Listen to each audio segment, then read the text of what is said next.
자, 6월절은 지금 요거는 무슨 얘기냐면 세 번째 6월절이에요. 6월절이라는 제도가 생겨나고 주전 1446년 1월 14일 날 6월절, 1445년 1월 14일 날 6월절, 그 다음에 1405년 1월 14일 날 6월절이 지금 진행되게 되는 겁니다. 그래서 40년 동안 6월절이 없었던 이유를 얘기를 했어요. 왜 없었다고요?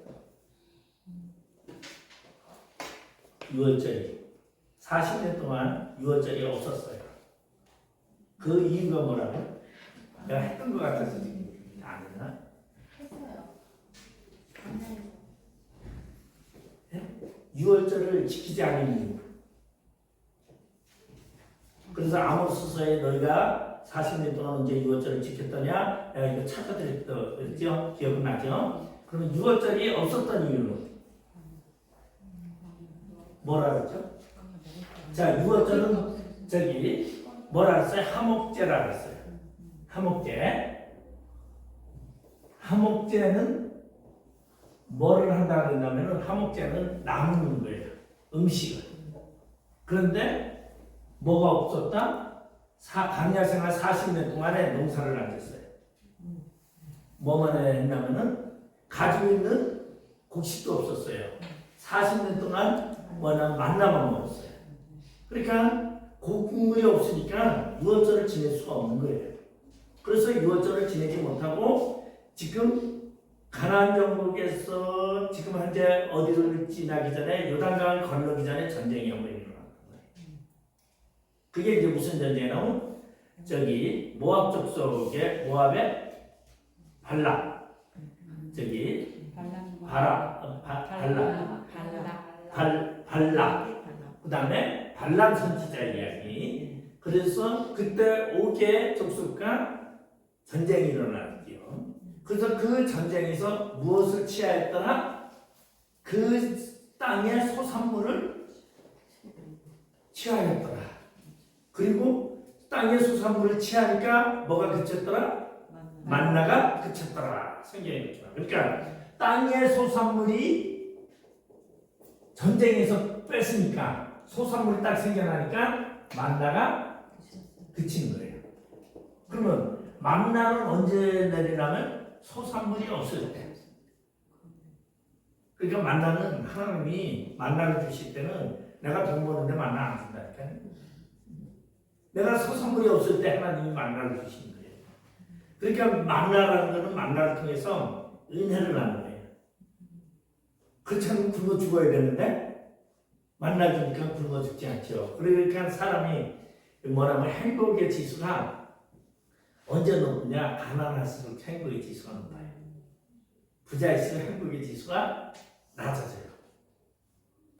이게 참 웃기는 얘기잖아. 근데 실제적으로 행복 지수가 제일 낮은 데가 어디라고? 아프리카 저기 뭐 말대로 그런 사람들이 행복 지수가 높고 반면에 경제 성장이 많이 된 나라가 갈수록 행복 지수가 낮아요.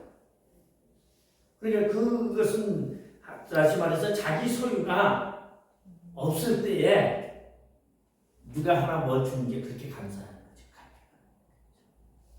그런데 바로 그래서 제가 가만히 보니까 이 목사가 되면은 하나님이 없이 하는 것 같아. 왜 하나님이 너 요구만 줘도 그냥 감격을 하는데 돈 잘 벌 그러니까 옛날에 그리워가지고 옛날 돈 벌 때가 그리운 거죠. 그래서 저도 그런 전에 목사 돼가지고 내가 그런 얘기도 했었어요. 이거 하나님 나 저기 목표 쳐가고 3년만 놔주세요. 나 세상에서 돈 좀 벌게. 제가 그런 적도 있었어요. 너무 힘드니까. 나 3년만 딱 놔두면요. 내가 가서 세상에 돈 왕창 벌어가지고 와가지고요. 교회 하나 지켜요. 내가 막 이랬었어요. 3년 벌어서 교회를 지을 수도 없겠지만은 그렇게까지 제가 말을 했었던 게 있었어요. 그럼 뭐야? 3년 동안 가서 길을 쓰고 돈 벌겠다는 이제 얘기했던 적이 있는데 근데 우리 하나님은 그러라고 하진 않더라고요. 그러면 6월절 절기를 지키려면은 하목제를 지내야 되는데 하목제는 필수가 뭐냐면은 곡물이에요. 소산물이에요. 그래서 소산물이니까 6월절을 그리고 6월절을 지키기 위해서는 6월절에는 참석하는 자가 누구냐면 6월절에는 할례를 받아야지만 유월절에 동참해서 할례를 받지 않으면 유월절 아예 동참을 못해요. 우리가 출애굽기 12장 48절을 한번 봅시다. 출애굽기 12장 48절에 네.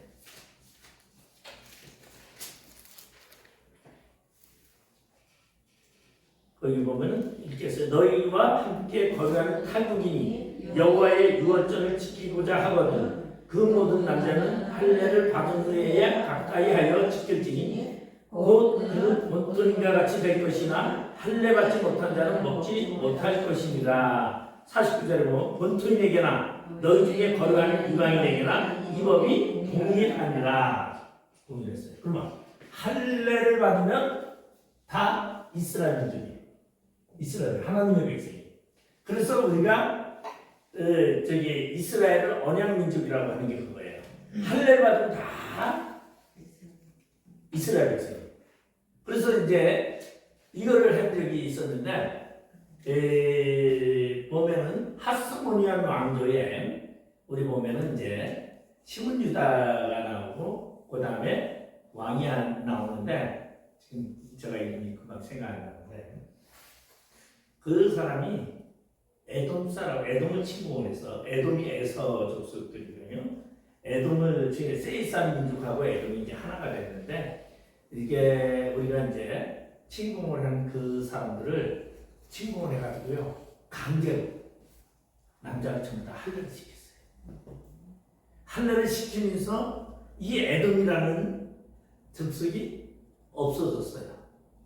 없어지면서 이스라엘 백성이 됐는데 신약에서는 에돔의 족속을 뭐라나 이두메라 그래요. 이두메 족속이라 헤롯이다 이두메 족속. 에돔 족속이에요. 원래 에돔인데 이 다 이스라엘 사람이 된 거죠. 그건 왜냐면 할례를 했기 때문에. 그래서 할례를 행하면서 에돔이라는 나라를 이 땅에서 없어졌다. 그래서 정복의 완성을 꿈꾸면서 행하는 것이 할례예요. 그러니까 이스라엘 사람들은 침공을 해서 그 민족을 말살시키려면 할례를 다 시켰어요. 우리 야곱의 아들들이 디나가 강간당하고서 왔을 때 세겜의 그 족속들이 결혼을 하자. 그러니까 우리는 결혼을 하려면 당신네들 할례해야 됩니다. 모든 남자가 할례해야 합니다. 그러니까 할례를 하잖아요. 할례를 하면서 3일 동안 이제 아파서 꼼짝을 못하니까 그때 가서 다 죽여버리는 사건이 나와요. 그러니까 이 할례라는 것은 이스라엘에서는 아주 제일 굉장히 중요해요. 이게 구약에서는 할례가 꼭 언약이니까. 근데 이제 신약에서는 이 할례가 없어졌어요. 그러니까 또 바울은 뭐라고 합니까? 마음의 할례를 얘기하는 거죠, 이제. 근데 재밌는 것은 디도 이방인이죠. 그리고 디모데 다 할례를 다 했어요. 왜 했어요? 유대인들이 할례를 행하지 않으면 인정을 안 하기 때문에 할례를 한 거예요. 그들이 할례를 해야 하나님의 백성이다라는 거가 아니라 사람들에게 인정받기 위해서 할례를 했어요. 그러니까 이게 할례. 근데 할례는 없었는데 바울이 그런 말을 하는 거죠. 마음의 할례가 중요하다고 하는데도 할례가 굉장히 언약의 증표다가 보니까 이 할례를 다 행하게 되죠.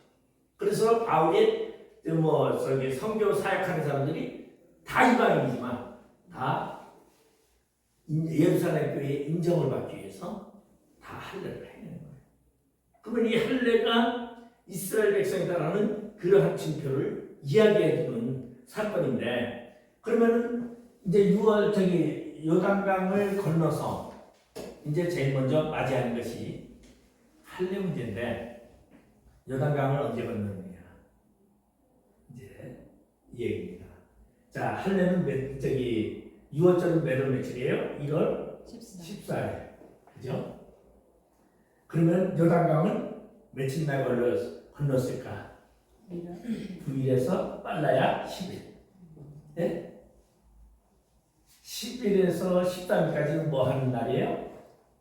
양을 잡는 날이에요. 그죠? 양을 훔쳤다가 13일 날 오후 2시에 12시서부터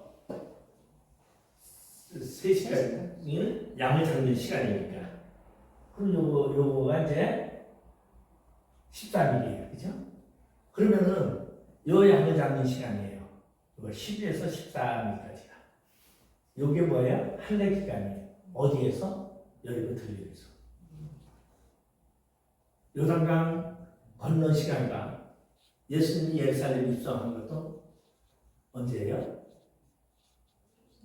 예수님이 예루살렘 입성을 하는데 이 예루살렘 입성을 한 날이 주일이에요. 네?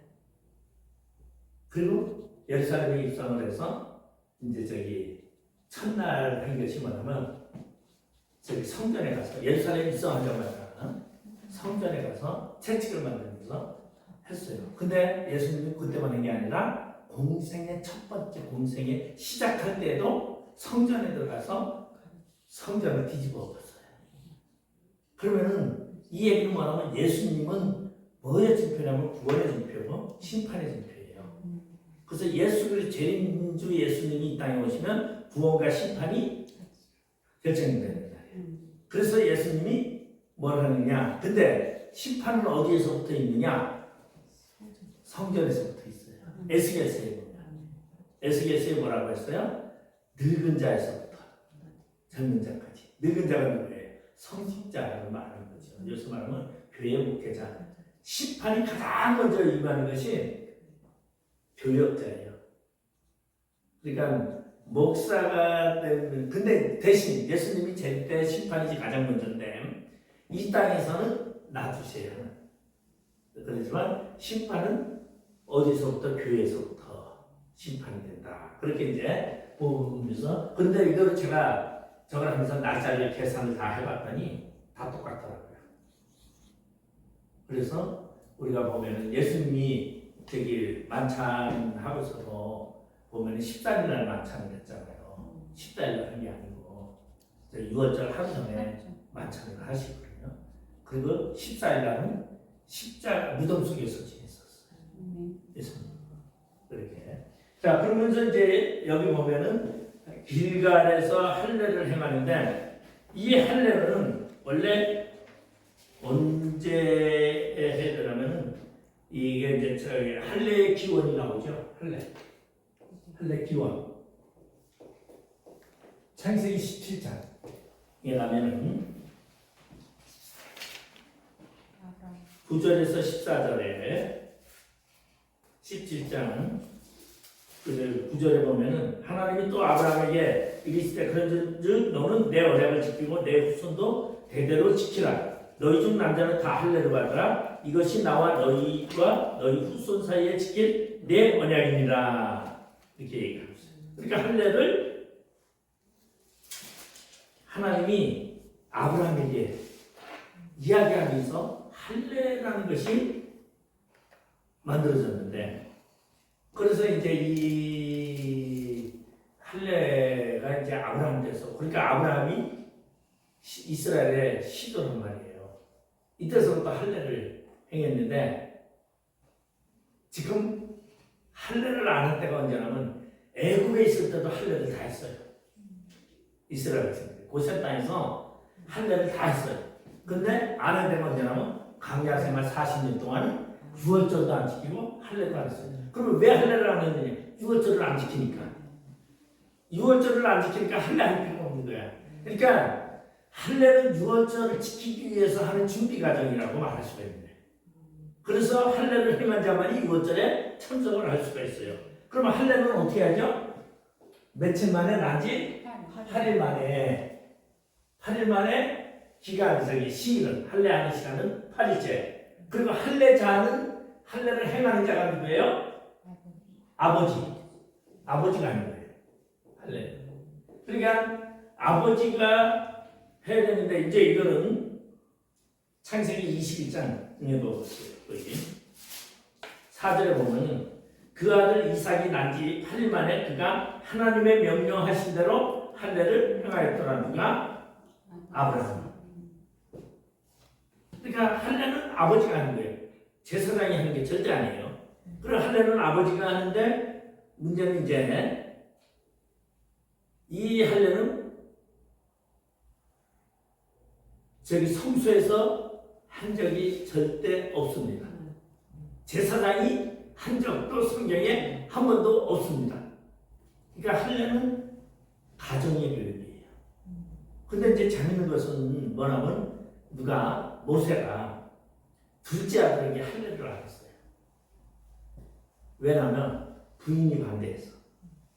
첫 아들 때는 그냥 멋모르고서 애를 알아본다니까 그냥 8일째 되는 날 아빠가 애 알아본다니까 엄마랑 다 그러고 그냥 애 좋아서 하는 거보다 했더니 애를 데리고 나갔더니 그냥 밖에 나가서 할례를 해버리니까 애가 서스라지게 까무러치도록 울어버리고 하니까 놀래가지고 둘째 할 때는 아버지 접근 금지 해가지고 장인들이랑 다 지켜가지고 할례를 못했어요. 그랬더니 하나님이 모세를 죽이려고 했어요. 모세를 죽이려고 했는데 여기서 우리가 하나 생각해 볼게. 모세가 자기 의지로 못한 게 아니에요. 그죠? 그런데도 하나님이 모세를 죽이려고 했어요. 사자. 왜? 할례를 행했고 누가 해요? 부인이 해. 모세가 죽으려니까 부인이 반대하던 부인이 할례를 했어요. 그러면서 피난편이라고 던지고서 보따리 싸가지고 돌아갔어요. 그 부인은 받아들이지 못했어요. 이 연애에서. 그래서 성경상에서 모세가 이어갈 명분이고 선지자적이고 지도자적인 모든 것을 다 잃어버리게 됐어요. 그래서 모세에 대신 아론의 후손들이 그걸 이어가게 된 사건입니다. 그러면 이 할례는 뭐냐면 언약의 증표다. 이게 그만큼 중요한데 이 할례가 그러면 왜 하나님이 할례를 행하게 했느냐?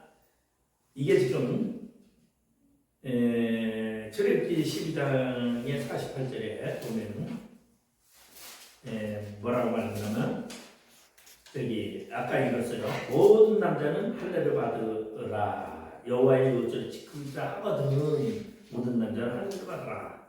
그러면 이 할례 유월절이라는 것은 언약 공동체 의식이에요. 한 공동체라는 거예요. 그래서 노비든 누구든 할례를 받으면 다 공동체예요. 그러니까 이거는 공동체라는 것은 언약 공동체를 말하는데 한 식구라는 얘기죠. 선택받은 백성이라는 걸 얘기를 하고 그 다음에 이 할례의 표현은 뭐냐면 성결이라는 표현이에요.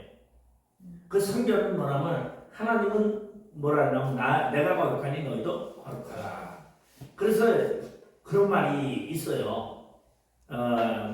진짜 그런지 모르지만 이스라엘 백성들이 성경이 없었더니 다른 민족보다 적었다. 그런 것이 있죠. 근데 이제 중세 시대에는 이제 셀루커스 왕조 때는 이 운동 경기가 워낙 활발하게 되다 보니까 짐나지온이라는 경기장을 가지고 이제 3,000명이나 들어가는 칼리칼라 욕장 목욕 문화가 이제 로마에서 발달이 됐는데 이때에 이제 뭐가 있냐면은 육상 경기 대회를 하는데 히브리인들이 벌거벗고 육상 대회를 하다 보니까 히브리인들이 할례를 받다 보니까 그것이 육상 경기에 장애를 줬어요.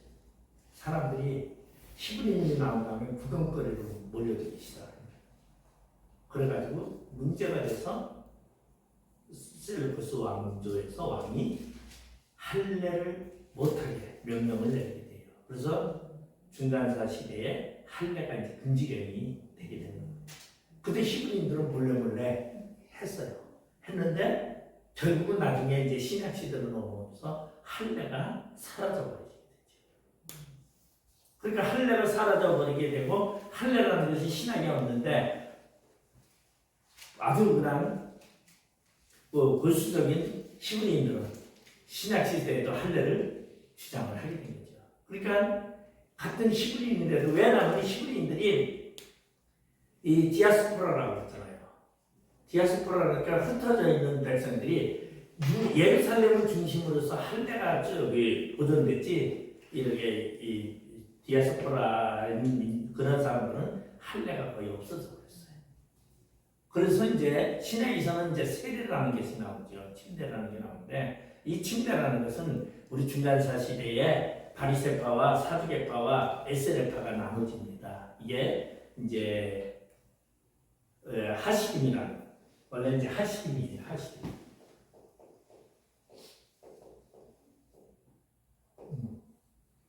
있잖아요. 하시딤이라는 단체가 이게 이제 율법사라는 것이죠. 최초의 히브리인의 율법사라고 전해지는 사람은 에스라입니다. 율법을 가르치기 시작하는 것은 에스라에서부터 시작돼요. 율법 교사. 네. 그러면은 율법이 예루살렘에서 만들어졌을까요? 페르시아에서 만들어졌을까요? 페르시아에서 만들어졌어요. 이게 놀라운 거죠. 그래서 제가 이 얘기를 하면 반발하는 사람이 굉장히 많은 거예요. 근데 그래서 저기 모세오경이 기독교가 주창한 게 아니라 유태교가 주창해 왔어요. 성경은 유태교가 주창해 왔어요. 이해가 되죠? 네, 유태교가 뭐예요? 이스라엘의 하나님을 섬기는 사람들이에요. 그래서 그 단체가 만들어졌는데 포르기아를 할 때에 에스라가 포르기아를 하면서 들어올 때에 누구를 데리고 들어와요? 율법사들을 데리고 들어와요. 예루살렘. 그래서 율법사들이 들어와서 예루살렘에서 율법을 가르치기 시작합니다. 이제 라피 제도가 만들어지는 얘기죠. 그러니까 그러면은 이 에스라는 페르시아에서 율법을 완성한 사람. 그리고 예루살렘에 와서 알렉산드리아에서 뭐를 만들어요? 성경을 펼쳐나가는 거예요. 에스라에 의해서 모세오경이라는 거예요. 그리고 성경이 만들어 주전 350년에 알렉산드리아에서 성경이 편찬되는데 에스라에 의해서 성경이 말 그대로 히브리어는 자음만 있어요. 모음이 없어요. 그러니까 자음만 있다 보니까 우리나라는 자음하면 뭐 이렇게 하잖아요. 다 뭐 이렇게 하면은 이게 자음이잖아요. 사랑해. 근데 이게 사랑해라고 읽는 사람도 있지만 다르게도 읽을 수 있어요. 예? 이게 모음이잖아요. 뭐 이게 다 모음이고 기역, 니은, 디귿, 리을이 자음인데 히브리어는 자음만 있어요. 그러다 보니까 저기 히브리어의 자음을 읽지 못하는 사람이 굳이 히브리 사람들 왜? 다 저기 객지 나가가지고 다 살다 보니까 성경을 줘도 못 읽는 거예요. 그래서 이제 성경을 펼쳐낸 거예요. 에스라가. 그 소리 들었죠. 네, 그래서 이 소리 들었죠. 뭐를 넣어가지고 모음을 넣어서 그 모음은 어디 걸 가져왔느냐? 아람어. 그 서아람어 모음을 가져다가 갖다 붙였어요. 그러면은 알레, 베키메, 이게 이제 되게 히브리서예요, 그죠? 거기에 이제 뭐가 들어가냐면 밑에 점이 들어가, 2개 들어가고 3개 들어가고 하나 들어가고 이게 모음이야.